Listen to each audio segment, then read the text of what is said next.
Hey friends, if you wish to add a program to the startup, like that program should launch as soon as you start a computer, then the procedure is very simple.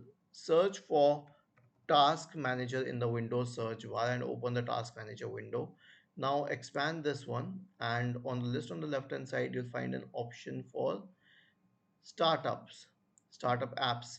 This one, this icon, I guess it's fourth from the top or fifth from the top. And you will notice a lot of applications here.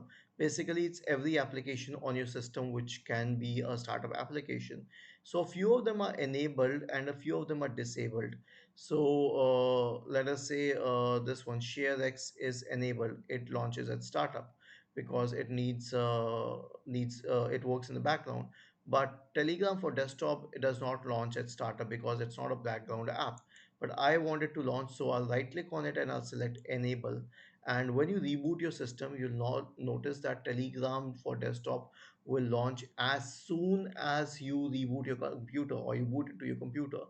And if you wish to remove it, like if you wish to disable it from startup or disable any app from startup, simply right click on the app and select disable. I can do that for background apps like ShareX as well. But if I open ShareX while using my computer even once, then it will automatically become enabled for that session, at least not for the next time you reboot your computer, but for that session. I hope this was helpful. Please let us know in the comment section below.